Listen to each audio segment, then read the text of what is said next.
Tarehe 9 mwezi wa 7 2026, Jeshi la Polisi Tanzania lilitoa taarifa juu ya watuhumiwa 130 waliokamatwa nchi nzima kutokana na tuhuma za kupanga na kuhamasisha vitendo vya kihalifu. Watuhumiwa hao waliokuwa wamekamatwa kutokana na ufuatiliaji uliokuwa unafanywa na vyombo vya ulinzi na usalama katika majukwaa mbalimbali yakiwepo ya mitandao ya kijamii na kubaini wakipanga na kuhamasisha fujo na vurugu kupitia maandamano yasiyofuata sheria za nchi.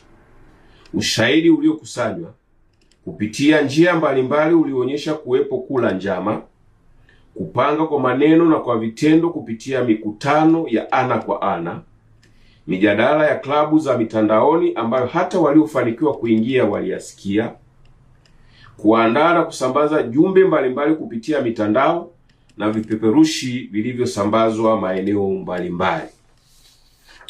Mengine waliokuwa wakipanga na kuhamasisha mbali na kufanya fujo na vurugu kupitia maandamano yasiyofuata sheria,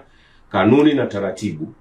ni pamoja na kuua viongozi wa serikali na wananchi ambao hawaungi mkono, kuchoma shule moto ili kuleta hofu na taharuki kwa wazazi na walezi,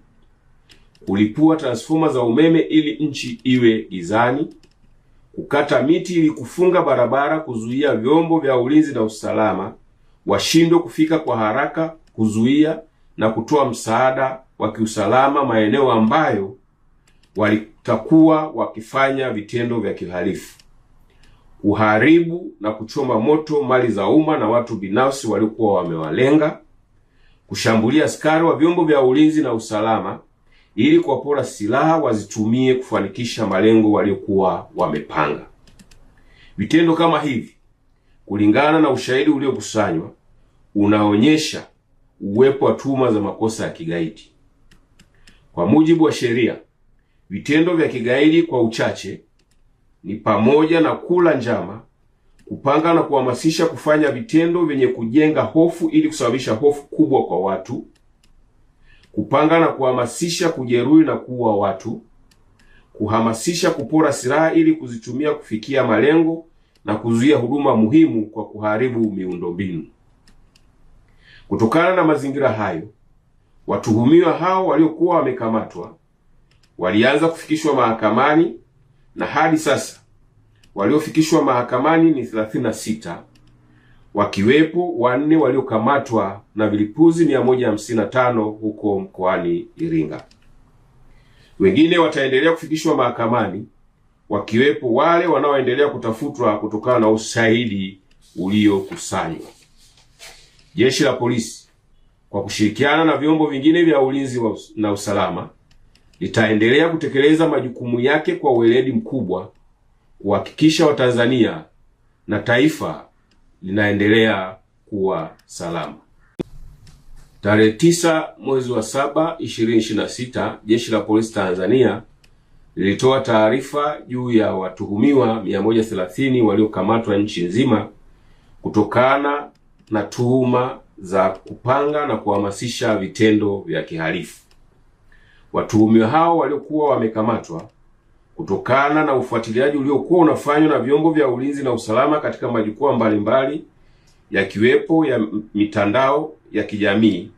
na kubaini wakipanga na kuhamasisha fujo na vurugu kupitia maandamano yasiyofuata sheria za nchi. Ushahidi uliokusanywa kupitia njia mbalimbali ulionyesha kuwepo kula njama, kupanga kwa maneno na kwa vitendo kupitia mikutano ya ana kwa ana, mijadala ya klabu za mitandaoni ambayo hata waliofanikiwa kuingia waliyasikia, kuandaa na kusambaza jumbe mbalimbali kupitia mitandao na vipeperushi vilivyosambazwa maeneo mbalimbali. Mengine waliokuwa wakipanga na kuhamasisha mbali na kufanya fujo na vurugu kupitia maandamano yasiyofuata sheria,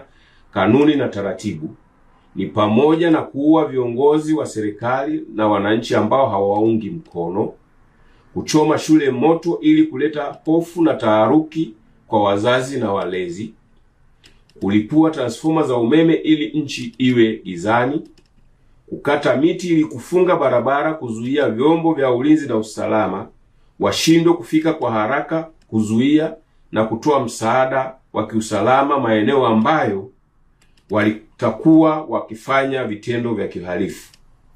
kuharibu na kuchoma moto mali za umma na watu binafsi waliokuwa wamewalenga, kushambulia askari wa vyombo vya ulinzi na usalama ili kuwapora silaha wazitumie kufanikisha malengo waliokuwa wamepanga. Vitendo kama hivi, kulingana na ushahidi uliokusanywa, unaonyesha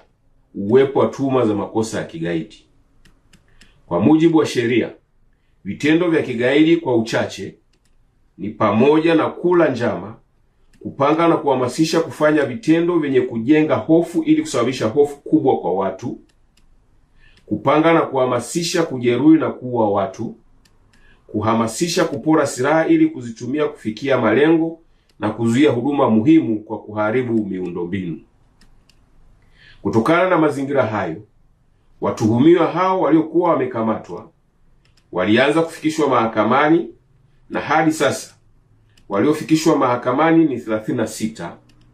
wakiwepo 4 waliokamatwa na vilipuzi 155 huko mkoani Iringa. Wengine wataendelea kufikishwa mahakamani, wakiwepo wale wanaoendelea kutafutwa kutokana na ushahidi uliokusanywa. Jeshi la Polisi kwa kushirikiana na vyombo vingine vya ulinzi na usalama litaendelea kutekeleza majukumu yake kwa weledi mkubwa, kuhakikisha Watanzania na taifa linaendelea kuwa salama. Tarehe 9 mwezi wa 7 2026, Jeshi la Polisi Tanzania lilitoa taarifa juu ya watuhumiwa 130 waliokamatwa nchi nzima kutokana na tuhuma za kupanga na kuhamasisha vitendo vya kihalifu. Watuhumiwa hao waliokuwa wamekamatwa kutokana na ufuatiliaji uliokuwa unafanywa na vyombo vya ulinzi na usalama katika majukwaa mbalimbali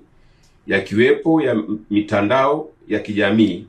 na kubaini wakipanga na kuhamasisha fujo na vurugu kupitia maandamano yasiyofuata sheria za nchi.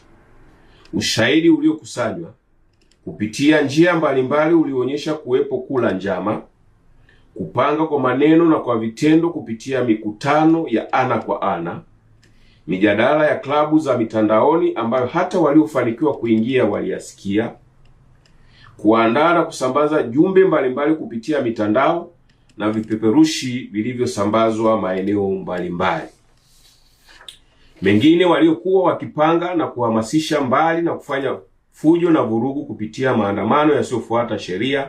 kanuni na taratibu ni pamoja na kuua viongozi wa serikali na wananchi ambao hawaungi mkono, kuchoma shule moto ili kuleta hofu na taharuki kwa wazazi na walezi, kulipua transforma za umeme ili nchi iwe gizani, kukata miti ili kufunga barabara, kuzuia vyombo vya ulinzi na usalama washindwe kufika kwa haraka, kuzuia na kutoa msaada wa kiusalama maeneo ambayo walitakuwa wakifanya vitendo vya kihalifu, kuharibu na kuchoma moto mali za umma na watu binafsi waliokuwa wamewalenga, kushambulia askari wa vyombo vya ulinzi na usalama ili kuwapora silaha wazitumie kufanikisha malengo waliokuwa wamepanga. Vitendo kama hivi, kulingana na ushahidi uliokusanywa, unaonyesha uwepo wa tuhuma za makosa ya kigaidi. Kwa mujibu wa sheria, vitendo vya kigaidi kwa uchache ni pamoja na kula njama, kupanga na kuhamasisha kufanya vitendo vyenye kujenga hofu ili kusababisha hofu kubwa kwa watu, kupanga na kuhamasisha kujeruhi na kuua watu, kuhamasisha kupora silaha ili kuzitumia kufikia malengo na kuzuia huduma muhimu kwa kuharibu miundombinu. Kutokana na mazingira hayo, watuhumiwa hao waliokuwa wamekamatwa walianza kufikishwa mahakamani, na hadi sasa waliofikishwa mahakamani ni 36, wakiwepo 4 waliokamatwa na vilipuzi 155 huko mkoani Iringa.